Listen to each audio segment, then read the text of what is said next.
Portland's new non-police team for mental health and homeless calls has been on the ground now for about 3 months. There's a battle in City Hall, though, to take it from one neighborhood to the entire city. The community is just thirsty for a Portland Street response. But not everyone thinks they need to move so fast, which isn't going over well with people living on the streets. There was a sense of betrayal, like that their very lives actually are on the line.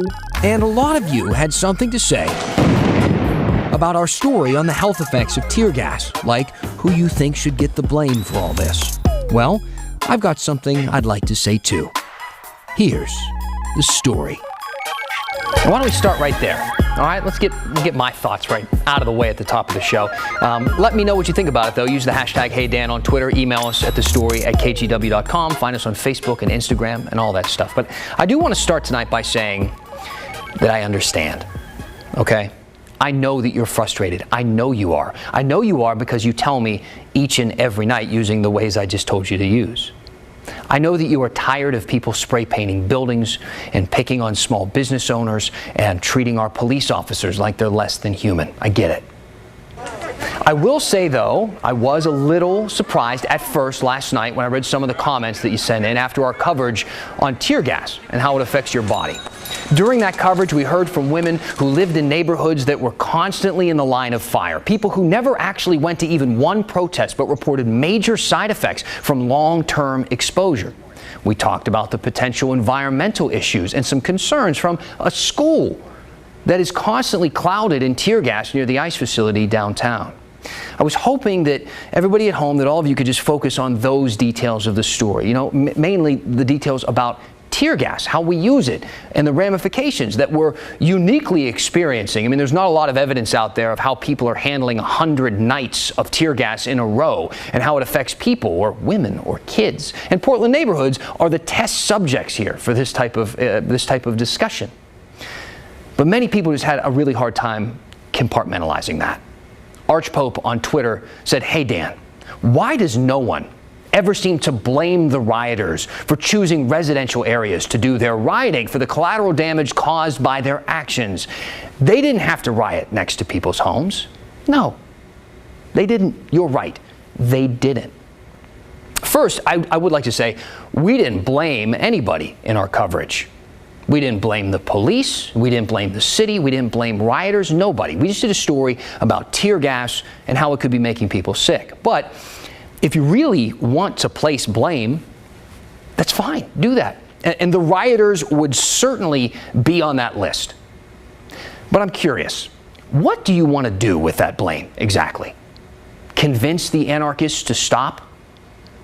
These are people who want to abolish the police and prisons and capitalism while setting fires to buildings and breaking church windows, and you think they're going to take responsibility for police tear gassing neighborhoods?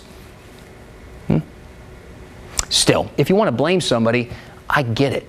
It helps in situations like this, blaming someone. And if you want to do that, it's fine. Blame away, just as long as you understand how frivolous it is. It's like blaming the waves at the beach for knocking over your sandcastle. We don't control the waves, but we can mitigate the waves, right? So if you want your sandcastle to stand, it's kind of up to you. Let's build a moat or a wall or move further from the water. So you can blame all you want. But the only real blame that can actually make a difference is on us. The police and the city and its tactics, they're extensions of us. We can change those things. That's why we discuss them. But I realize that we've tried, and nothing has worked. We haven't stopped the waves, and the riots continue.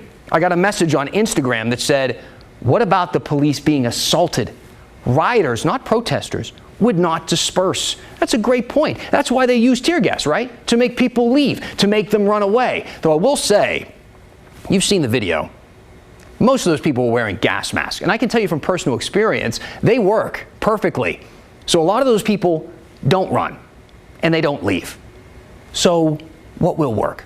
We gassed people for 100 nights. That didn't stop them. Police have used munitions and batons. They beat people up in the streets during battles with protesters and rioters. They keep coming back. They used kettling, tactics like that. the destruction continues. If you're looking for solutions, welcome to the club. I do know this: our unique rioting epidemic pairs with a unique policy from our district attorney. You see, Mike Schmidt's office doesn't prosecute riot cases unless they involve violence, theft, or deliberate property damage. So let me explain it to you this way. When police declare a riot, no one technically has to leave. With this DA, being at a riot isn't illegal. Just being there isn't illegal.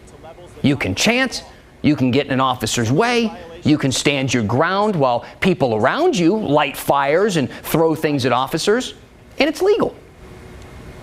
Schmidt has been called on this many, many times by many people, and he always stands his ground, saying that he is a champion of free speech, and there is no indication to expect a change of heart between now and the end of his term in 2025.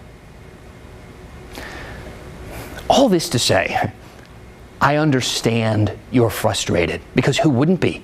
Who wouldn't be? Our city has never been in this situation before, and right now, there's no clear way out. But I promise you, we're not going to find a solution if we don't take a long, hard look at what we've done so far and the effects those tactics have had on the families who just want their city back. Tonight's big story is on Portland's street response, or PSR. We've covered this before. You've seen it on our program. And this is the program. Instead of a police officer, they send in a crisis counselor or a pandemic to calls involving mental health and addiction. The city launched this in February. It was a pilot program. It's in one neighborhood, Lentz, in southeast Portland. But a lot of people are ready to see PSR go citywide. Terry wrote in and said, "Hey, Dan, what's the status of the street response unit? Very surprised no money put toward it in the new budget." Terry, great question. You've been keeping up on your city politics, and so have we. Here's Maggie Vespa.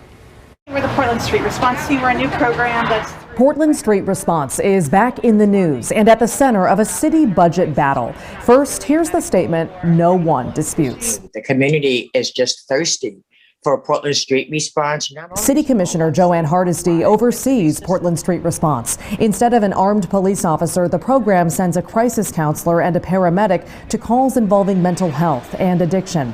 It's based on a decades-old program in Eugene. Calls for a version here grew louder during 2020's racial justice protests. We're anxious and just ready to get started. So, in February, after years of buildup, the city launched Portland Street Response. Officials thought it best to start small as a pilot project in southeast Portland's Lentz neighborhood. The plan was to expand citywide in March of 2022. Now, that may have hit a snag. We all agree that the police are being sent to interventions that they should not be sent to. Last week, Mayor Ted Wheeler released his budget proposal for the new fiscal year, which starts this summer. In short, it doesn't guarantee the program will expand come March. Let's look at the numbers. Last summer, after historic cuts to police funding, city commissioners set aside $4.8 million to fund Portland Street Response. After launching the program, staff confirm about $3.6 million remains unspent.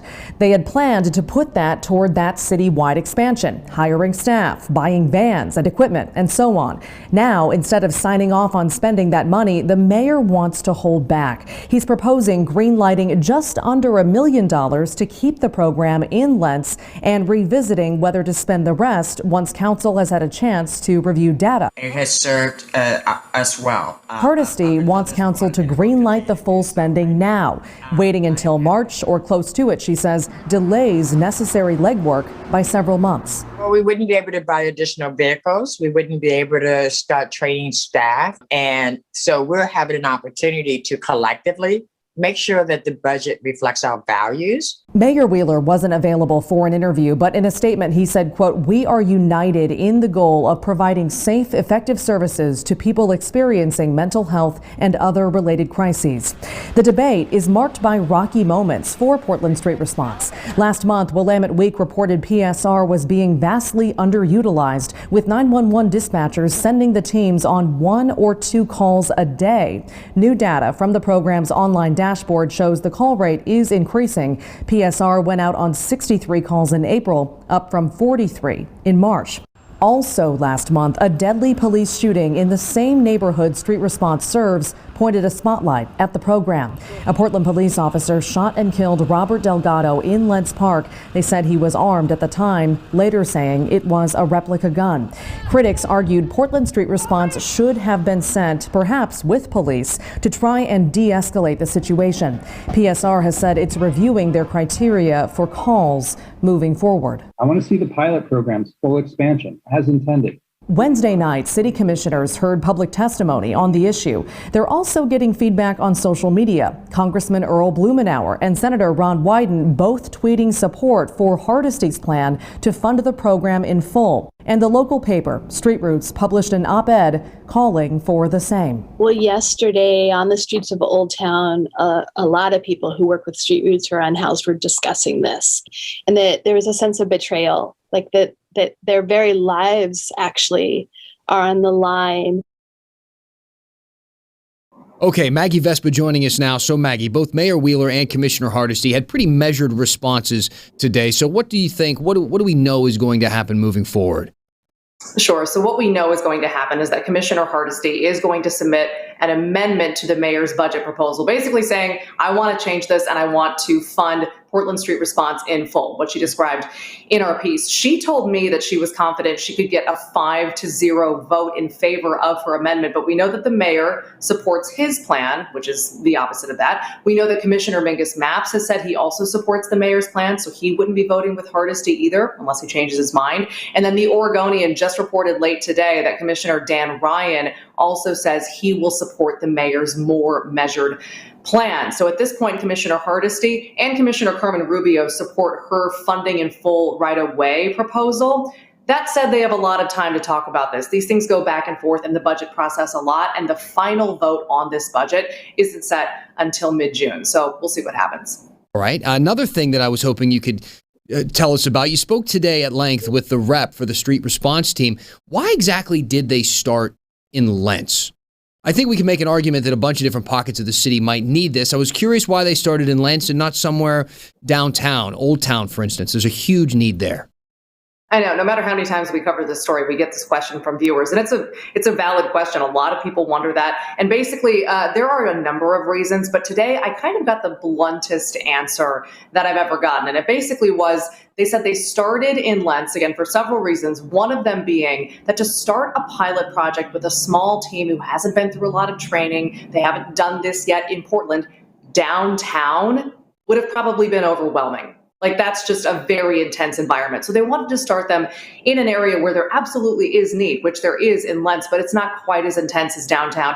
And also they pointed out another big reason is that downtown has a lot of services that are already available for people experiencing these crises. Lentz does not. So they also felt like they were kind of filling a void there. But a lot of reasons for sure. And we get that question a lot. Yeah, for sure. Good, two good responses there. Makes a lot of sense. Maggie, thank you. Now, let's take a look at some of the other proposals in Mayor Wheeler's budget, shall we? He wants to spend a lot of money in the next year cleaning up the city. It's something I know a lot of you want to see happen. We get messages and emails every night about the trash and the vandalism, and a lot of people saying they're embarrassed by the way Portland looks right now. And the mayor's budget proposal dedicates millions of dollars to clean it up and to tackle homelessness. Let's take a look at the specifics. The mayor wants to spend $5.7 million to clean up trash in parks and neighborhoods across the city. $300,000 of that would go toward paying homeless people $20 an hour to clean up the trash, and another $1.2 million will be set aside to clean up camps. There's also $3.4 million in the mayor's budget for cleaning up the graffiti that's all over town, and $500,000 for businesses that have had vandalism and damage over the past year. I feel like that $500,000 is going to go quickly. He also wants to allocate millions to help with homelessness, including $2 million going toward opening new shelters, another $2 million for hygiene stations around the city, and $250,000 specifically set aside for transgender people who are homeless. The Portland Police Bureau, well, they are going to be losing a lot of money if the mayor's plan gets approved. Overall, PPB would lose about $9 million. Wheeler wants to give PPB a one-time $5 million influx in order to quickly hire 30 new police officers. And that's because there's already a shortage of officers there at the Bureau, and they say they're going to be losing even more of them over the next few years. And the mayor also wants to add 22 unarmed community safety officers. They would respond to non-emergency calls during the day. The mayor says the city has lost a lot of money over all this past year and a half, about $100 million in the last year. But he says we're going to get some help from the federal government. They're going to help us out, throw us a little money. Commissioners are now going to review the mayor's proposal, and they'll vote on it next month. We have some time, but we'll wait and see what happens. Well, Oregon's back in the national news again, and you guessed it, it's not for a great reason. Variants are crippling states like Oregon, perhaps the nation's most dangerous hotspot. So what exactly does that mean, considering we've been doing relatively better than other states? Well, we'll talk about it when the story continues. Welcome back. Hey, do you follow us on Instagram? We're on there as well. You can follow us at The Story KGW. It's a great way to catch up on our segments. We post a lot of them there. We share a lot in the stories as well. If you have a question, you can ask it on there as well. And you can use the hashtag HeyDan on Twitter or in general. That's okay. Now, we've been talking a lot about this kind of roller coaster ride that we have been on with the COVID restrictions. Last week, indoor dining shut down in a big part of Oregon. And then a week later, it's all open again, starting tomorrow. But this is happening, this back and forth, this roller coaster, as a lot of other states are opening back up, in some cases all the way. The national news media started to notice the situation here in Oregon, and some of you had some questions about that. I sent one of them to our resident pandemic reporter, Pat Doris, for some answers. Interesting viewer question. Check it out. Why is Oregon being singled out on NBC Nightly News for its current COVID-19 numbers? Yes, our case numbers have increased, but we still have one of the lowest death rates in the nation. 1 new death today in Oregon, but 7 today in Miami-Dade County in Florida, for example. That's only one county. Yet Miguel Almaguer at NBC Evening News calls Oregon perhaps the nation's most dangerous hotspot. Excellent question, and yes, we heard him say that too. I think that we need a little context here, because here's what's going on. When you look nationwide, kind of in the most recent snapshot, Oregon does have some high numbers. For example, 14-day average for the U.S. as far as increasing cases is not an increase at all. The average, according to the New York Times COVID tracking site, is a decrease of 26%. And yet, Oregon is going up in the last 14 days by 12%. So that puts us in the 4th highest state in the country. Washington State, by the way, is number 11 highest with 4%. Also, when you look at things like the counties with the highest hospitalization rates, the fastest growing in the last 14 days, guess what? Umatilla County, Oregon is number 1 in the nation for the last 14 days. It has some crazy number, 565% increase or something like that, which is shocking. And then you realize, well, there's 10 people in the hospital there, and we feel bad for them, but overall, it's really not all that many. But in a sparsely populated county like that, just a few numbers can make a real big difference percentage-wise. So, yes, it is interesting, and definitely the national media has looked at that. Another thing that I heard when I talked with a couple of different experts today is this. Oregon and Washington did a really good job of protecting the population in the beginning. We had some of the strictest requirements going on anywhere in the nation. And so there are a lot of people in both of our states that have not been exposed to the virus, thankfully, and have not caught it, thankfully, and are hopefully soon going to be vaccinated. There are other states in the country that were not as easy to get vaccinated, were not as particular about protecting their people, or taking away their rights, they would tell you. And so there were a lot more infections there. So it's easier statistically for them to be having a reduction in percentages because there's fewer people to infect, and we have more people to infect. So it's going up here, it's going down there, it's apples to oranges. Hopefully we're over the peak here in Oregon, but anyway, hopefully that is not too rambling and does answer your question about why NBC said that and why our numbers are still pretty good. I mean, gosh, if you look nationwide, we have something like 188,000 total cases since this all began. If you look at Texas, 2.9 million total cases since this began. I'll stay in Oregon. Thank you. Back to you. And we're happy you are in Oregon with us, Pat. Thank you so much. Let's count vaccines, all right? That's a big part of this, too. More than 1.96 million Oregonians have gotten at least their first dose. So we're closing in on 2 million, which is almost half the population here, okay? The majority of these people also have gotten their second dose as well. But it puts us at 46.5% of Oregon's population with at least one shot. In Washington, more than 3.68 million people have gotten at least their first dose. And that works out to be about 48.4% of the state's population. Now, if you're still wanting to get the vaccine, I've got some good news for you. All right, the Oregon Convention Center is going to start offering walk-in vaccinations tomorrow. What does that mean? Well, it means you don't have to schedule an appointment. All right, you can just show up and you get your shot. OHSU is also offering drive-up vaccinations at PDX Airport this weekend. Again, no appointment needed. Pull on up in your whip. Get the window down, stick your arm out there, get the shot. Not everyone, though, wants to make the trip to those two sites. It sounds convenient, but it's not convenient for everyone. I got this email from Jennifer. Hey, Dan, I want to get vaccinated. I'm trying to get vaccinated, but it's turning into a huge hassle. I want to get vaccinated at my local Walgreens or Safeway. I won't be driving across town for this. If the state wants me to get vaccinated, they can make it easy. I get it. I bet a lot of people are in the same boat. They feel the same way.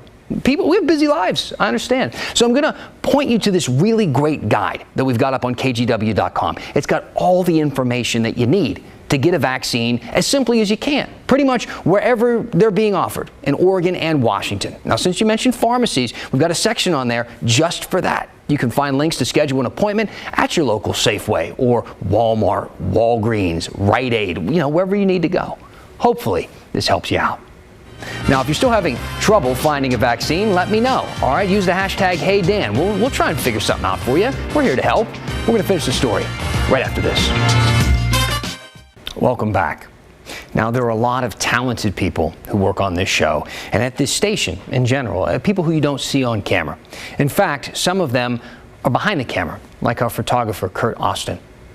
We know he always finds and puts together some really great stories. So this week, we sent him to a farmer's market in Southeast Portland, run by Black and Indigenous merchants. We want you to take a look at the Come Through Market. Thanks for being with us tonight. We're not going to read any comments. We're going to end with this one on a happy note. But all the comments that you've been sending in on Twitter using the hashtag HeyDan, we still read them. We'll still address them, maybe on tomorrow night's show. It's the first day of the market, finally. We're really excited. It's one of the cutest markets in town. We're selling mustard greens and scallions. First day of the market opening today. My name is Chelsea Brandy, and this is Pretty Peacock. We do soy blend candles. This is the birthday cake. Just like a fresh slice of cake. Smells like I just gained 10 pounds. Oh, it's really cool. It's really dope for me to be able to sell here amongst other Black and Indigenous people.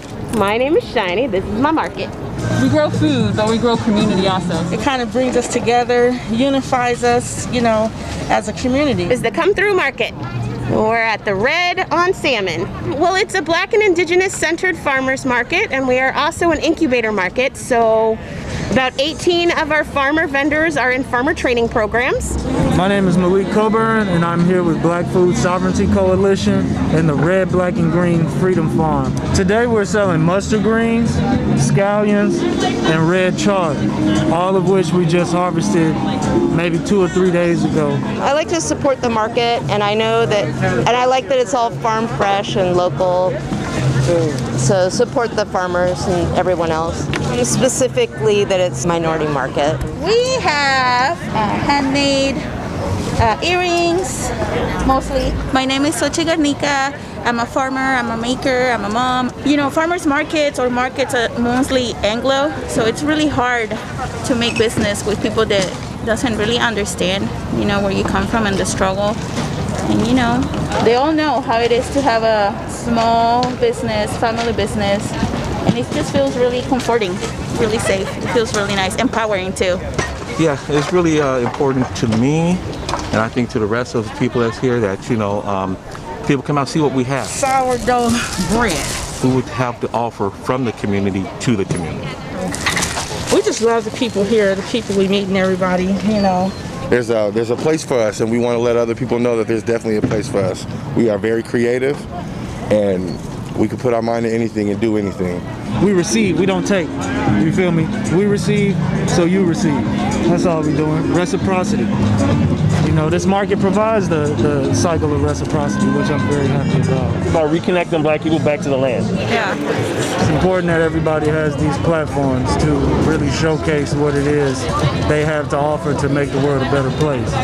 So everybody should just come through to the come through market. Yes, sir.